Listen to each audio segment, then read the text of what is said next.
Hello, good morning, friends and my viewers. Today, I want to discuss under my health inbox series about PCOS, that is the Polycystic Ovary syndrome. This is becoming very common in females in the pubertal age and in the young girls after their menarche. So, it's a leading problem also because it affects the fertility and the overall health of the female.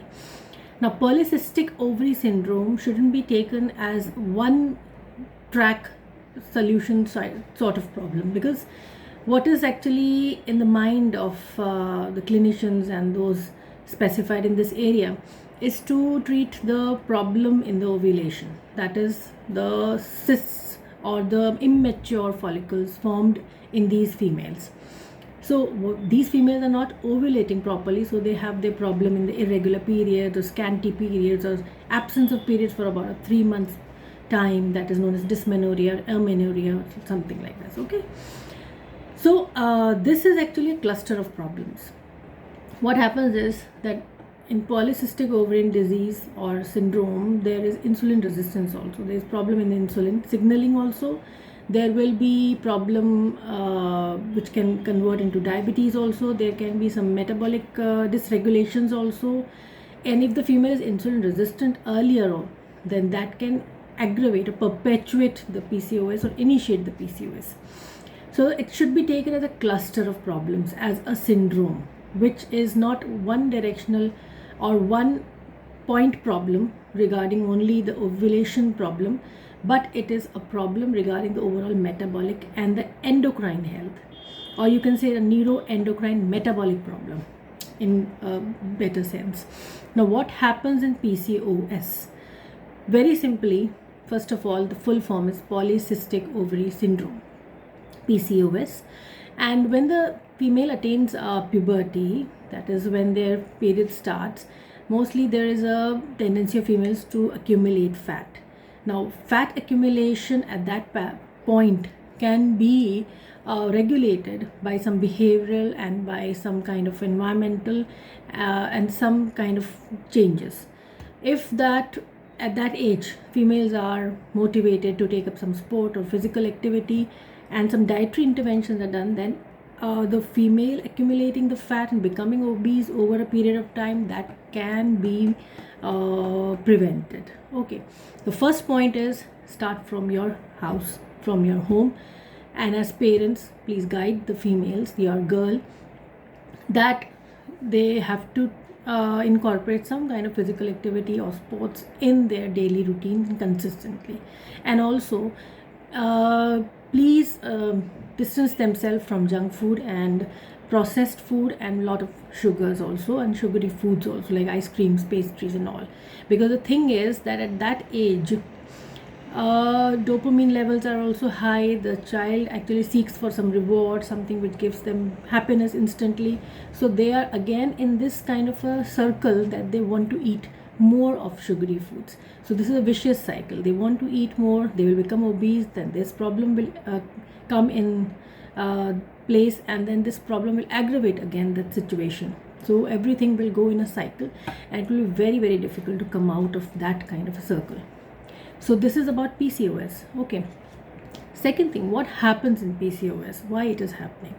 So actually what happens is that there is a axis which is known as hypothalamic pituitary ovarian axis. Okay, that is, we have three areas interacting with each other: the hypothalamus, pituitary and the ovary. So basically, what is the message for secreting the androgens? How is the ovulation taking place? How are the follicles maturing? All this depends upon how much we have the LH, FSH hormones, that is the luteinizing hormone, the follicle stimulating hormone. What is the estrogen, progesterone level in those females? All this will be regulated by the amount of androgens which are secreted, and when they have done their work, how their secretion is stopped through negative feedback. So when there is problem in the secretion and their negative feedback, then this problem occurs. Basically, the secretion of androgens through the gonads occurs through a hormone which is known as gonadotropin releasing hormone, which acts on the hypothalamus and initiates the secretion of androgens through the pituitary, okay, that acts on the gonads or the ovaries if we talk about females. Now what happens in the PCOS? There is a dysregulation or dysfunction of this neuroendocrine or this HPO axis, hypothalamus pituitary ovarian axis. Due to the problem in this axis, there is a pulsatile increase in the gonadotropin releasing hormone, that is GnRH, and high pulsatility, high frequency of release causes more of LH surge relative to FSH. So we have a higher ratio of LH FSH, more of luteinizing hormone compared to follicle stimulating hormone. So luteinizing hormone will cause the subsequent, you can say, formation of immature follicles, preantral, antral follicles, and they will be trying to mature at all together instead of some maturing at a time. So when many start maturing but they don't mature, they are immature because of low FSH, follicle stimulating hormone, ovulation is not occurring, so they actually are arrested in the pre-ovulatory phase. So in PCOS we have a pre-ovulatory arrest. Immature follicles in the pre-ovulatory phase, they fail to ovulate, so there is problem in the menstrual cycle and problems in the fertility. Now why the gonadotropin releasing hormone becomes so pulsatile, so high frequency release is there? Because the negative feedback through estrogen and progesterone is lacking, because the neurons which cause the release of gonadotropin hormone, they lack the receptors to bind the estradiol on the progesterone. So we don't have this negative feedback because of low estrogen, progesterone, also no ovulation is taking place, and this then aggravates situation. So basic reason is high pulsatile, high frequency release of gonadotropin release hormone and more of LH FSH, and even testosterone levels increase because gonadotropin release hormone actually increases the androgens. So this is a problem of hyperandrogenism.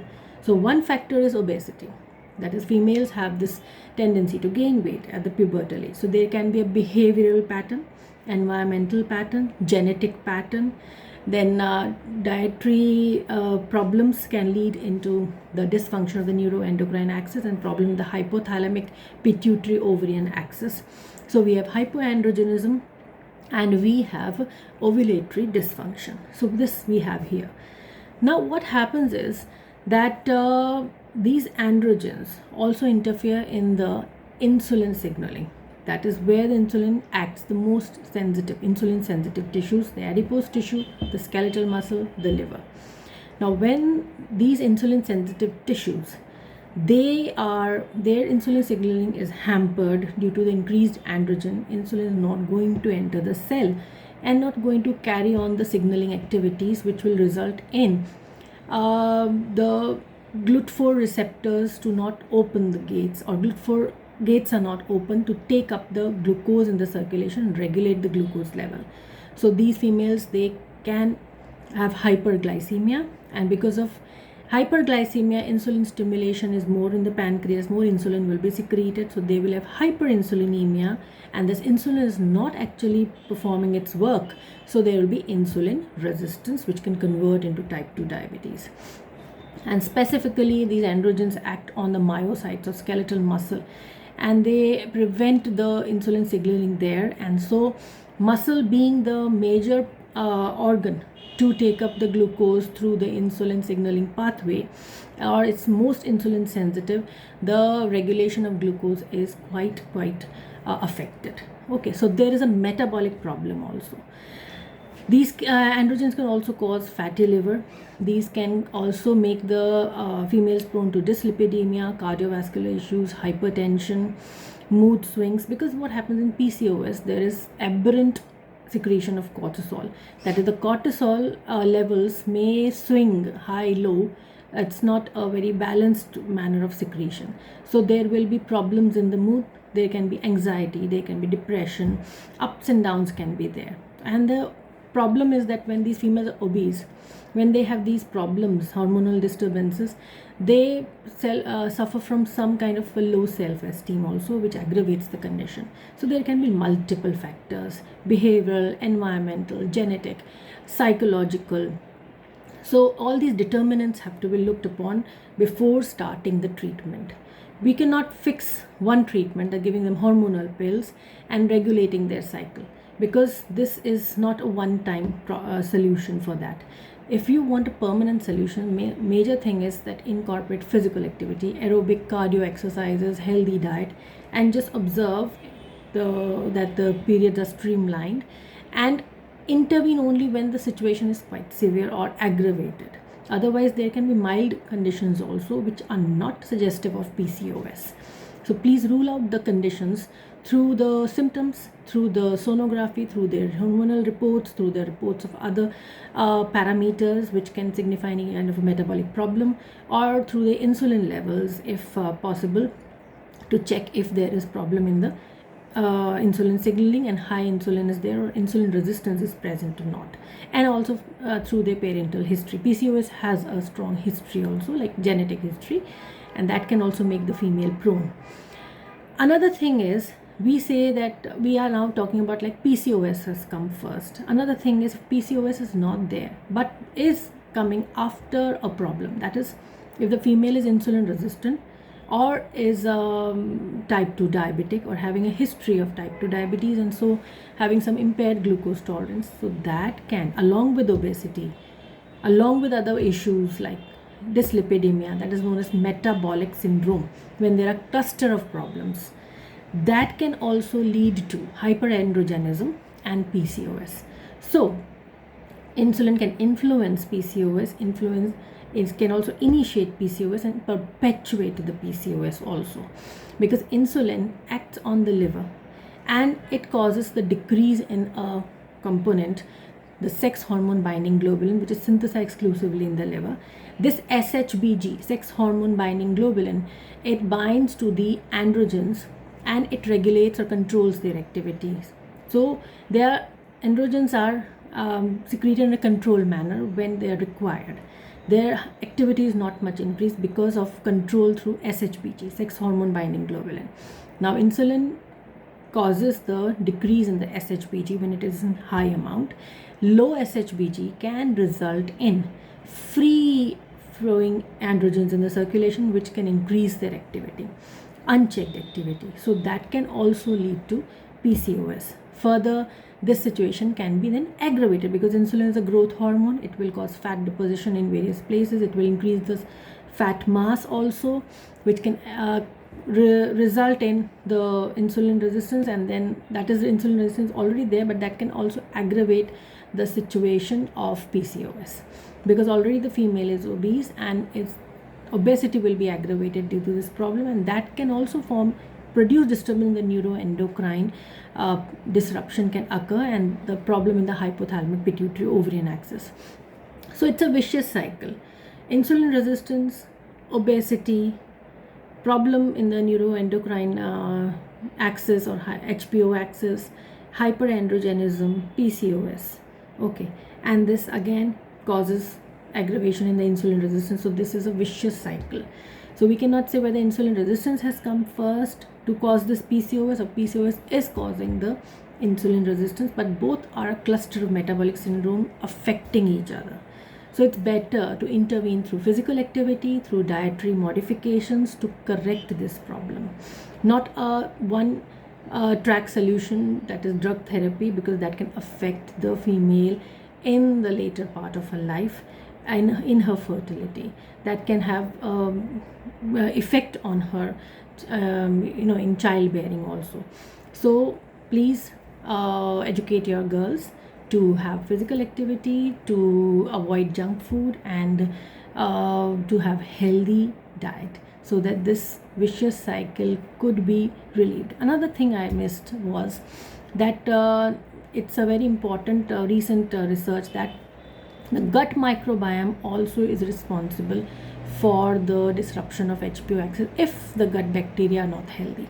That is, by eating a lot of processed food or by some issues in the gut, that can also because I have earlier taken in my video that the gut bacteria interact with the brain. So there is a connection between the gut and the brain, because the gut itself is an endocrine tissue. It is endocrine activity is high also, And if suppose because of the processed food or the junk food, the gut bacteria are disturbed, then this axis will be disturbed, and this axis, the brain and the gut axis, will again disturb the pituitary ovarian axis also. So all this is connected. If your gut is healthy, then also the PCOS can be prevented. Okay, so it's all starting from scratch. Healthy gut, healthy brain, healthy secretion of the hormones, and healthy functioning of the ovaries. Okay, so if we consider that from the initial and a very basic stage, then we would say that the solution to this problem is one healthy diet. Okay, so with this healthy note, take care. Bye.